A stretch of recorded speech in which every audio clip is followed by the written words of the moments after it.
Operation launch کیا جائے گا۔ تو یہاں پہ جو ایک انٹریکشن ہوا ہے اس کے متعلق دعویٰ کیا گیا کہ آرمی چیف اور علی امین گنڈاپور کے درمیان کوئی پازیٹیو انٹریکشن ہوا، لیکن یہاں پہ اگر سینئر صحافی جاوید چودھری صاحب کا دعویٰ دیکھا جائے تو وہ تو اس دعوے میں یہ کہتے ہیں کہ ڈی جی آئی ایس آئی اور army chief general Asif Munir نے علی امین گنڈاپور صاحب سے رابطہ کیا ہے اور انہیں یہ کہا ہے کہ جس طریقے سے گرڈ اسٹیشن سے کے پی میں بجلی بحال کر دی جاتی ہے، اگر یہ صورتحال رہی تو پھر کے پی میں گورنر راج لگا دیا جائے گا یا مارشل لا لگا دیا جائے گا۔ اگرچہ ایک چیف ایگزیکٹو کی حیثیت سے یہ علی امین گنڈاپور صاحب کا حق ہے کہ اگر ان کے صوبے کے لوگوں کو بجلی فراہم نہیں کی جا رہی تو وہ اس کے لیے اقدامات کریں، لیکن یہاں پہ کور کمانڈرز کانفرنس اور عمران خان صاحب کے متعلق جو ایک بڑی بریکنگ نیوز آئی ہے، یہ بھی آج کی ایک حساس خبر ہے، یہ اپنے ویورز کے ساتھ شیئر کرتے ہیں۔ اب یہ بریکنگ نیوز اس وقت آئی جب چین نے عملی طور پر شہباز شریف کو ایک شٹ اپ کال دی اور پاکستان کے سب سے معتبر انگریزی اخبار نے اور جریدے نے جو کہ سفارتی معاملات کو کور کرتا ہے اس نے اس شٹ اپ کال کا بھانڈا اپنی ایک خبر کے ذریعے پھوڑ دیا، کیونکہ پاکستان اور چین کی جو سفارتی تاریخ ہے، سفارتی تعلقات کی تاریخ میں پہلی مرتبہ ایسا ہوا کہ اس انگریزی جریدے کے مطابق کہ چین نے پاکستان کے ساتھ اپنے جو تعلقات ہیں یہ پہلی مرتبہ ڈاؤن گریڈ کر دیے۔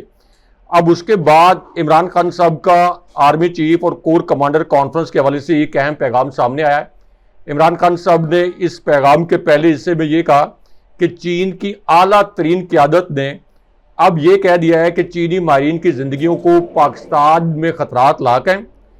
اور سی پیک کی سرمایہ کاری کے لیے یہ سیکیورٹی سچویشن بڑی خطرناک ہے۔ چینی قیادت کی جانب سے اس حد تک سیکیورٹی خطرہ بتانا یہ ایک انتہائی تشویشناک بات ہے۔ اور اس کے بعد عمران خان صاحب نے کہا کہ army chief general Asif Munir فوری طور پر کور کمانڈر کانفرنس بلائیں، اور یہ کور کمانڈر کانفرنس جو ہے یہ چینی شہریوں اور ماہرین کی سیکیورٹی پر ہونی چاہیے۔ کانفرنس اس بات کا بھی جائزہ لے کہ اب تک ہماری سیکیورٹی کیوں ناکام ہوئی ہے، کیوں پاکستانی اور چینی باشندوں کو نشانہ بنایا جا رہا ہے، اور اس کے بعد یہ کہا گیا عمران خان صاحب کی جانب سے کہ چینی شہریوں کو نشانہ بنانے والے دہشت گردوں کے پیچھے بھی کیا فوج کے ویگو ڈالے لگے ہیں یا یہ ویگو ڈالے صرف پی ٹی آئی کے پیچھے لگے ہوئے ہیں اور پی ٹی آئی کے کارکنوں، صحافیوں یا عام لوگوں کو اٹھانے کے لیے یہ ویگو ڈالے استعمال ہو رہے ہیں۔ یعنی انہوں نے یہ تاثر دیا کہ یہ جو ویگو ڈالے ہیں یہ تو پی ٹی آئی کے رہنماؤں، کارکنوں اور صحافیوں کو اٹھانے کے لیے استعمال ہو رہے ہیں، تو کیا کسی دہشت گرد کو اٹھانے یا اس کو پکڑنے کے لیے بھی یہ ویگو ڈالے استعمال ہو رہے ہیں؟ اس کے بعد عمران خان صاحب نے یہ بھی کہا کہ پی ٹی آئی کے احتجاج میں پنجاب سے 100 سے زائد کارکنوں کو گرفتار کیا گیا ہے، ارکان اسمبلی کے خلاف مقدمات درج کیے گئے ہیں، آئی جی پنجاب کے خلاف ایکشن لیا جائے۔ اور عمران خان صاحب کا یہ جو پالیسی بیان ہے یہ عمر ایوب صاحب نے قومی اسمبلی میں سنایا۔ اب یہاں پر I S I Imran Khan صاحب اور اڈیالہ جیل کے متعلق بھی ایک دلچسپ خبر آئی ہے، کیونکہ اڈیالہ جیل میں جو ایک کرنل ہوتے ہیں جن کے متعلق عمران خان صاحب نے سپریم کورٹ میں یہ بتایا تھا کہ عدالت میں عمران خان صاحب نے یہ انکشاف کیا تھا کہ اڈیالہ جیل کے تمام معاملات جو ہیں یہ ایک کرنل کنٹرول کرتے ہیں، اور اس کے بعد یہ بھی جسٹس فائز عیسیٰ نے دعویٰ کیا تھا کہ ہمارا ایک جوڈیشل آفیسر جو ہے یہ کسی بھی وقت سرپرائز وزٹ کرے گا اڈیالہ جیل کا اور یہ دیکھے گا کہ کیا عمران خان صاحب کو قید تنہائی میں رکھا گیا ہے، اور کرنل کے متعلق بھی جو معاملات ہیں عمران خان صاحب نے جو معاملات اٹھائے یہ ان کا بھی جائزہ لے گا۔ تو اب اس پوری صورتحال میں جسٹس فائز عیسیٰ نے اپنا وعدہ تو پورا نہیں کیا، کیونکہ وہ تو خود اسٹیبلشمنٹ کے ایک حقیر سے ایجنٹ ہے، اسٹیبلشمنٹ کے ایک اوپننگ بلے باز ہیں، اور اسٹیبلشمنٹ کے ایجنٹ بن کر انہوں نے پی ٹی آئی کے خلاف فیصلے دیے، جمہوریت پر شب خون مارا۔ لیکن اب جو عمر ایوب ہیں انہوں نے 2 انکشافات کیے ہیں آئی ایس آئی اور اڈیالہ جیل کے متعلق۔ عمر ایوب صاحب یہ کہتے ہیں کہ جب میں عمران خان صاحب سے ملنے کے لیے گیا اور ہماری قانونی ٹیم جب عمران خان صاحب سے ملنے کے لیے گئی تو انہوں نے کہا کہ خود جیلر اور پولیس حکام نے ہمیں یہ بتایا کہ اصل میں اڈیالہ جیل جو ہے اس کا کنٹرول آئی ایس آئی اور دیگر خفیہ ایجنسیوں نے سنبھالا ہوا ہے، وہ سب کچھ کنٹرول کرتے ہیں، اور عمران خان صاحب کے کمرے کے اندر سے کیمرے نکلے ہیں، عمران خان صاحب کے کمرے کے اندر کیمرے لگائے گئے ہیں عمران خان صاحب کے کمرے کے اندر مائک بھی لگائے گئے ہیں. یہ دیکھا جاتا ہے کہ عمران خان صاحب کیا کچھ پڑھ رہے ہیں. عمران خان صاحب کے ساتھ ملاقات کے لیے آنے والے جو لوگ ہیں ان کی اور عمران خان صاحب کی آڈیو بھی ریکارڈ کی جاتی ہے. اور عمر ایوب صاحب نے یہ سوال اٹھایا کہ یہ جو سب کچھ ISI اڈیالہ جیل میں کر رہی ہے کیا یہ قانونی طور پر جائز ہے. اب اسی وجہ سے عمران خان صاحب نے ایک کرنل اور ایک میجر کے متعلق ایک بڑا فیصلہ کیا ہے. اور وہ فیصلہ یہ ہے کہ یہ جو کرنل اور میجر کے متعلق عمران خان صاحب نے سپریم کورٹ میں بھی ایشو ریز کیا تھا, ان کے خلاف انہوں نے اپنی قانونی ٹیم کو کہا ہے کہ ایک پٹیشن دائر کی جائے. اور اس پٹیشن کے متعلق اب یہ بتایا گیا ہے کہ یہ پٹیشن جو ہے یہ بدھ کو دائر کی جائے گی. لیکن یہاں پہ عمران خان صاحب کا ایک اہم پیغام بھی سامنے آیا. اسٹیبلشمنٹ کے متعلق ایک اور بریکنگ نیوز بھی ہے, لیکن آپ کے پاس بھی ایک اہم نیوز الرٹ ہے, پہلے وہ ہمارے ویورز کے ساتھ شیئر کریں. راز صاحب, یہ جو دوسری خبر ہے وہ محمد زبیر صاحب کی طرف سے کچھ جنرل باجوہ کے حوالے سے دعوے کیے گئے. ان دعووں کی حقیقت کیا ہے؟ اور پھر محمد زبیر پاکستان مسلم لیگ نون کے ترجمان بھی رہے, مریم کے ترجمان رہے, اور مریم نے ان کا دفاع بھی کیا تھا جب ان کی ویڈیوز منظر عام پر آئی. محمد زبیر نے کہا کہ عمران حکومت گرانے کے لیے باجوہ نے رابطہ کیا, سپریم کورٹ انٹرویو کا نوٹس لے. یہ رؤوف حسن صاحب کی طرف سے کہا گیا ہے. ایک پریس کانفرنس رؤوف حسن صاحب نے اسلام آباد میں کی ہے اور اس میں ان کا یہ کہنا تھا کہ محمد زبیر کا بیان عمران خان کی بیانی کے مطابق ہے. ان کا اعترافی بیان کسی مہذب معاشرے میں ہوتا تو نوٹس لیا جاتا. محمد زبیر نے اپنے انٹرویو میں یہ بھی کہا کہ PTI کی حکومت ختم کرنے کے لیے سازش ہوئی. PTI حکومت کو گرانے کے لیے اس وقت کے army chief general retired Qamar Javed Bajwa نے رابطہ کیا. محمد زبیر نے یہ بھی کہا کہ مریم نواز, نواز شریف, شہباز شریف بھی سازش میں شامل تھے. اور زبیر صاحب کا اعتراف بانی PTI کے بیان کو ثابت کرتا ہے کہ بانی PTI کی حکومت گرا کر مجرموں کا ٹولہ پاکستان پر مسلط کیا گیا. سپریم کورٹ محمد زبیر کے انٹرویو کا از خود نوٹس لے اور کمیشن آف انکوائری تشکیل دی جائے. اور آئین پاکستان کی خلاف ورزی کی گئی, یہ بھی رؤوف حسن صاحب کا کہنا ہے. اور سازش میں ملوث افراد کو سزا دی جائے. آئین کی خلاف ورزی کا معاملہ نظر انداز نہیں کیا جا سکتا اور جوڈیشل کمیشن بنایا جائے اور 9 مئی کے ثبوت سامنے لائے جائیں. محمد زبیر صاحب نے نون لیگ چھوڑنے کا اعلان بھی کیا. رائے صاحب, آپ کو کیا لگتا ہے یہ مطالبہ, اس کی ٹائمنگ اور محمد زبیر کے انکشافات کیا بتا رہا ہے یہ جو اس وقت سچویشن ڈیولپ ہوئی ہے؟ کیونکہ جنرل باجوہ کے بارے میں خان صاحب آج کی بات نہیں کر رہے, بہت دیر سے بات کر رہے ہیں. محمد زبیر صاحب کا یہ جو ضمیر جاگا ہے, اتنی دیر کیوں کر دی انہوں نے؟ پہلے بات کرنی چاہیے تھی. اب ان کا تنقید کرنا, پارٹی نے ان کو الگ کر دیا. آپ یہ سمجھتے ہیں کہ شاید ان کی بات کو نہیں اتنا زیادہ ویٹیج نہیں دیا جائے گا نون لیگ کی طرف سے؟ لیکن ایک بات ضرور ہے, محمد زبیر ترجمان تھے مریم کے, اور مریم نے یہ جو ملاقاتیں ہو رہی تھی اس انٹرویو میں کہا کہ مریم نے مجھے کہا کہ آپ نے یہ باتیں باہر جا کر کسی سے اسے خفیہ رکھیں اور پتہ نہ لگے. رائے صاحب دیکھیں, ہاشمی صاحب, army chief general Asif Munir Imran Khan صاحب اور سپریم کورٹ کے حوالے سے بھی ایک اہم اور بڑی بریکنگ نیوز آئی ہے. اور یہ خبر عین اس وقت آئی ہے جب آرمی چیف یعنی سابق army chief general retired Qamar Javed Bajwa کی نواز شریف کے ساتھ لندن میں 2 خفیہ ملاقاتوں کا انکشاف ہوا. اور خود محمد زبیر جو نواز شریف کے اور مریم نواز کے ترجمان ہیں, انہوں نے کہا کہ میں یہ گواہی دیتا ہوں کہ خفیہ ملاقاتیں جنرل باجوہ نے آرمی چیف ہوتے ہوئے بھی نواز شریف کے ساتھ لندن میں کی تھیں. اور اس کے بعد پھر عمران خان صاحب کی حکومت گرانے اور جنرل باجوہ کی ایکسٹینشن کی حمایت کا فیصلہ نون لیگ نے کیا. اب اس پوری صورتحال میں PTI کا ایک پالیسی سٹیٹمنٹ سامنے آیا ہے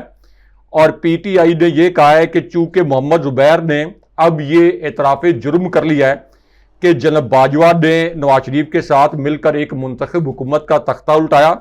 اور اس کے اندر یعنی اس سازش کے اندر مریم نواز, نواز شریف اور شہباز شریف بھی شریک تھے. اس لیے ایک منتخب حکومت کا تختہ الٹانا, اس پر آرٹیکل 6 اور غداری کے آرٹیکل لگتے ہیں. اس لیے سپریم کورٹ اس معاملے پر نوٹس لے. لیکن ہاشمی صاحب, یہاں پہ آرمی چیف عمران خان صاحب اور اسٹیبلشمنٹ کے متعلق 2 بڑی دلچسپ ویڈیوز وائرل ہوئی ہیں, بڑی کڑاکے دار ویڈیوز. اور میں اپنے ویورز سے یہ بھی کہوں گا کہ ان ویڈیوز پر شائستگی کے ساتھ کامنٹ بھی کریں اور ان ویڈیوز میں کیا مناظر ہیں یہ بھی اپنے ویورز کو بتاتے ہیں. اب ان میں سے ایک ویڈیو پیپلز پارٹی کے رہنما قادر مندوخیل کی ہے. انہوں نے کہا کہ میں قرآن پاک پر ہاتھ رکھ کر کہتا ہوں کہ نواز شریف یاسمین راشد سے 70,000 ووٹوں سے ہارا. میں مسلم لیگ نون کو چیلنج کرتا ہوں کہ وہ بھی قرآن پاک پر ہاتھ رکھ کر یہ کہیں کہ نواز شریف، شہباز شریف اور عطا اللہ تارڑ اپنے الیکشن جیتے. یہ سب لوگ اپنے الیکشن ہارے، نواز شریف بھی اپنا الیکشن ہارا، اور قادر مندوخیل اصل میں جو پیپلز پارٹی کے رہنما ہے وہ ان سٹیٹمنٹس کے ذریعے نون لیگ کو بیک فٹ پر دھکیلنا چاہتے ہیں، یہ راز کھول کے، تاکہ پیپلز پارٹی کے لیے نون لیگ کی اس جعلی حکومت سے مزید مراحت دی جائیں. اور اس کے اندر ایک اہم ترین اور بریکنگ نیوز یہ ہے کہ جو پتن ایک آرگنائزیشن ہے جو کہ انتخابی حلقوں کو آڈٹ کرتی ہے، اس نے ایک نیا آڈٹ بھی کیا ہے پنجاب کے حلقوں کا، اور اس رپورٹ میں یہ بتایا گیا ہے کہ پنجاب میں کم سے کم 167 حلقے ایسے ہیں جہاں پر فارم 47 جعلی ہیں، ان کے اوپر دستخط نہیں کیے گئے. تو اس سے آپ اندازہ لگائیں کہ کتنا بڑا جھرلو جو ہے یہ اس الیکشن میں پھیرا گیا. لیکن یہاں پہ ایک اور دلچسپ ویڈیو وائرل ہوئی ہے جو کہ اسٹیبلشمنٹ اور عمران خان صاحب اور نواز شریف کے متعلق ہے، کیونکہ مریم نواز کے کارندے جاوید لطیف نے اب اسٹیبلشمنٹ اور نواز شریف کا بھانڈا پھوڑا ہے، اور انہوں نے یہ الفاظ بولے ہیں کہ جنہوں نے یہ سارا سسٹم ارینج کیا ہے، یعنی اسٹیبلشمنٹ جس نے یہ سارا سسٹم ارینج کیا ہے، وہ ہر صورت میں اتحادیوں کو اس حکومت کے ساتھ جوڑ کے رکھیں گے. کوئی اتحادی کسی صورت ادھر ادھر نہیں ہوگا، کسی اتحادی کی مجال نہیں ہے کہ نون لیگ کو چھوڑے، کیونکہ موجودہ نظام اسٹیبلشمنٹ لے کے آئی ہے اور اسٹیبلشمنٹ اس کو چلا رہی ہے. یعنی وہ بھی یہ گواہی دے رہے ہیں کہ ہم سب ہارے ہوئے تھے، ہمیں زبردستی اسٹیبلشمنٹ نے مسلط کر لیا، تمام اتحادی جماعتوں کو ملا دیا، اور اب کوئی اتحادی جماعت جو ہے وہ اس وقت اس حکومت کو نہیں چھوڑے گی. راز صاحب، یہ جو مریم نواز کے لیے کوئی اچھی خبر نہیں آئی. شہزاد ملک صاحب لاہور ہائی کورٹ سے بینگ چیف جسٹس تو چلے گئے، انہیں سپریم کورٹ پاکستان بھیج دیا گیا، لیکن انہوں نے جاتے جاتے کیا کیا، انہوں نے یہ فارم جو 47 والی حکومت ہے اس کے لیے مشکلات کھڑی کر دی ہیں. راز صاحب، جو سب سے اہم چیز ہے، جسٹس انوار حسین نے جو سماعت کی ہے، اور سماعت کا تحریری حکم نامہ جاری کیا گیا، کیونکہ ایک ٹریبونل اس پر سماعت کر رہا ہے. یہ جو فارم 47 والا معاملہ ہے، فارم 45 والا، اور 7 حلقے جن کے حوالے سے یہ بری خبر آئی ہے پاکستان مسلم لیگ نون کے لیے اور مریم نواز کے لیے. ایک جو اگلی سماعت جمعرات کو ہوگی، NA 117 علیم خان فارم 47 پر جیتے، اور یہاں سے علی اعجاز بٹر PTI کے باہر گئے تھے، فارم 45 کے مطابق وہ جیتے. NA 126 یہاں سے بھی ملک سیف الملوک کھوکھر کو فارم 47 پر جتوایا گیا، اور PTI کے توقیر عباس کھوکھر دوسرے نمبر پر آئے. NA 128 یہاں سے سلمان اکرم راجہ کا یہ حلقہ تھا جہاں سے وہ جیت گئے تھے، لیکن انہیں بھی ہرا دیا گیا، اور اون چودھری کو خلاف توقع اور ایک سرپرائز تھا تمام لوگوں کے لیے کہ یہ کیسے جیت گئے. NA 18 الیکشن ٹریبونل نے حمزہ شہباز کے حلقے کو بھی فارم 45 طلب کر لی ہیں، اور جسٹس انوار حسین نے سنی اتحاد کونسل کی عالیہ حمزہ کی درخواست پر یہ سماعت کی ہے. اس کے ساتھ ساتھ PP 159 مہر شرافت کا جی یہاں سے وہ جیتے تھے، لیکن فارم جو 47 ہے اس کے مطابق ریزلٹس کچھ اور بتا رہے ہیں، اور یہاں سے بھی فارم 45 اب مانگے گئے ہیں. صاحب، کتنا مشکل ہوگا یہ نون لیگ کے لیے، کیونکہ جہانگیری صاحب کا ہم حال دیکھ چکے ہیں ان کے خلاف ریفرنس، اور اب یہ جسٹس انوار حسین، آپ کو لگتا ہے کہ ان کے خلاف بھی کوئی ریفرنس آ جائے گا، یا پھر کوئی اور طریقہ اپنا کر الیکشن کمیشن اور پاکستان ٹریبونلز کے حوالے سے کوئی فیصلہ دے دے اور وہاں پر بھی اپنی مرضی کے ججز کو تعینات کر دیا جائے؟ رائے صاحب دیکھیں عاشق صاحب، مریم نواز کی وزارت اعلیٰ ختم ہونے کے متعلق بھی ایک بریکنگ نیوز آئی ہے. اسی دو ٹوک کے پلیٹ فارم پر میں یہ خبر اس سے پہلے اس کا ایک حصہ بریک کر چکا ہوں. دو ٹوک کا ایک اور اعزاز کہ ہماری ایک اور خبر درست ثابت ہوئی، اور اب آج کے دن میں مریم نواز کی وزارت اعلیٰ کالعدم ہونے کے متعلق ایک بڑی بریکنگ نیوز آئی ہے. کیونکہ ایک طرف تو الیکشن کمیشن مریم نواز کی وزارت اعلیٰ بچانے کے لیے چیف الیکشن کمشنر سکندر سلطان راجہ، جو مریم نواز کے تلوے چاٹتے ہیں، جو مریم نواز کے زر خرید غلام لگتے ہیں، جو کہ پاکستان کے میں استارتاً کہہ رہا ہوں کہ سیاسی طور پر سب سے بدبودار شخص ثابت ہوئے ہیں، جنہوں نے 25 کروڑ عوام کا مینڈیٹ لوٹا اور بڑی ڈھٹائی کے ساتھ عمران خان صاحب کے خلاف ایک پارٹی بن گئے ہیں. یعنی ایک آئینی ادارہ نہیں بلکہ ایک پارٹی بن گئے ہیں.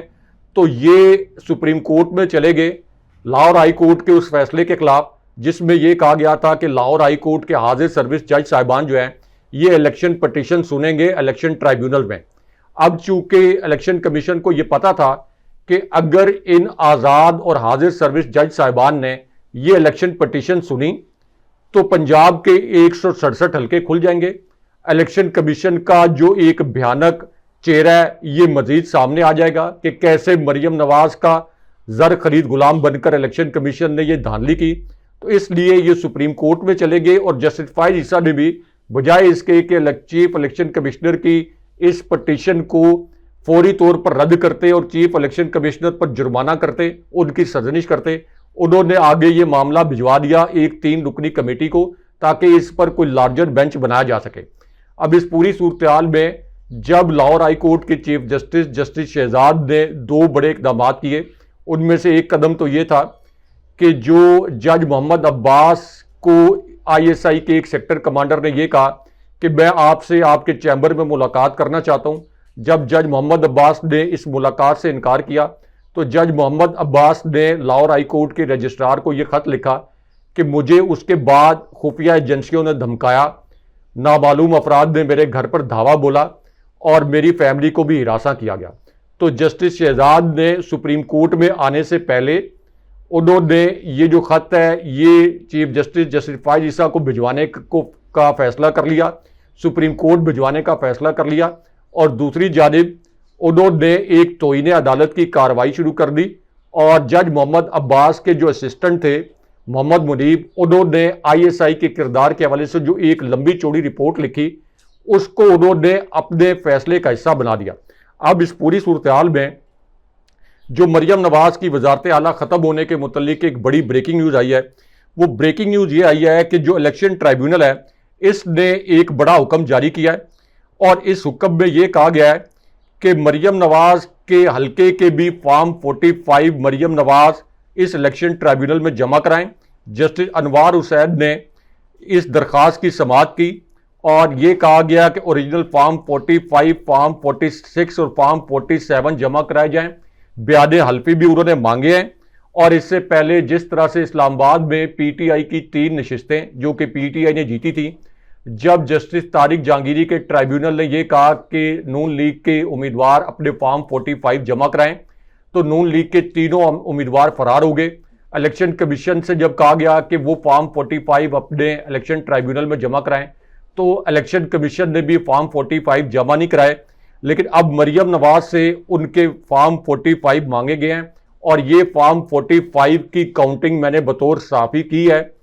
اور اس فارم 45 کی کاؤنٹنگ کے تحت مہر شرافت علی یہ نشست جیتے تھے، مریم نواز یہ نشست ہاری تھی. تو اب اس ٹرائیبیونل نے جو فارم 45 مانگے ہیں اس کے مطابق فیصلہ کیا گیا. تو اس کا مطلب یہ ہے کہ مریم نواز کی یہ نشست کالعدم ہو جائے گی، اور اس کے ساتھ ہی مریم نواز کی وزارت اعلیٰ بھی ختم ہو جائے گی. اب یہاں پہ عمران خان صاحب کا بھی ایک اہم پیغام سامنے آیا ہے جسے پاکستانی میڈیا نے مکمل طور پر سنسر کر دیا. یہ پیغام بھی مختصراً اپنے ویورز کے سامنے رکھتے ہیں. اب یہ پیغام ایسی صورتحال میں سامنے آیا جب ایک طرف جنرل لودھی اپنا فارمولہ سامنے لے کے آئے کہ عمران خان صاحب اور اسٹیبلشمنٹ کے درمیان صلح ہو جائے اگر عمران خان صاحب 9 مئی کے واقعات کے حوالے سے کوئی ہلکے پھلکے انداز میں یہ کہہ دیں کہ یہ کسی غلط فہمی کا نتیجہ تھے. اور دوسری جانب ایک انگریزی اخبار میں بھی یہ خبر شائع کی گئی کہ اگر عمران خان صاحب army chief general Asim Munir اور اسی طرح عمران خان صاحب کا جو سوشل میڈیا ہے، اگر یہ عمران خان صاحب کا سوشل میڈیا اور عمران خان صاحب خود آرمی چیف اور موجودہ اسٹیبلشمنٹ کی جو شخصیات ہیں ان کے متعلق بیانات نہ دیں تو پھر اسٹیبلشمنٹ یعنی آرمی چیف اور عمران خان صاحب بہت جلد ایک پیج پر آ جائیں گے اور نون لیگ اور پیپلز پارٹی کی حکومت ختم ہو جائے گی. اسی کانٹیکسٹ میں عمران خان صاحب نے یہ الفاظ بولے تھے کہ اگر ہم نے مذاکرات کر لیے تو نون لیگ کی حکومت گر جائے گی. اب عمران خان صاحب نے اس پوری صورتحال میں 2 پیغامات جاری کیے ہیں. پہلے پیغام میں عمران خان صاحب نے یہ الفاظ بولے کہ مذاکرات کے لیے تیار ہوں اس ملک کو اور معیشت کو آگے بڑھانے کے لیے، لیکن اس کے لیے ضروری ہے کہ ملک میں اس وقت جو لاقانونیت ہے اس کو ختم کیا جائے، PTI کے کارکنوں کو رہا کیا جائے، 9 مئی کے واقعات پر جوڈیشل کمیشن بنایا جائے. نون لیگ اور پیپلز پارٹی کے ساتھ کوئی مذاکرات نہیں ہوں گے. ہمارا مینڈیٹ کہاں سے چھینا گیا تھا یہ سب کو معلوم ہے، اس لیے مذاکرات انہی لوگوں سے ہوں گے، لیکن اس کے لیے ہماری جو پری کنڈیشنز ہیں یہ ماننی پڑیں گی. اس کے بعد خان صاحب نے یہ الفاظ بھی بولے کہ قوم یہ فیصلہ کر چکی ہے، آزادی یا غلامی 2 آپشن تھے قوم کے پاس، لیکن 8 فروری 2024 کو بدترین جبر کے باوجود قوم نے یہ فیصلہ کر دیا کہ اس نے غلامی کی زندگی نہیں جینی، اب آزادی سے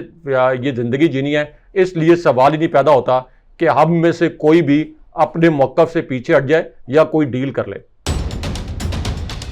آپ دیکھ رہے ہیں پاکستانی خبروں، تجزیوں، تبصروں اور اندرونی کہانیوں پر مشتمل شو عرفان ہاشمی اور ابراہیم راجہ کے ساتھ دو ٹوک.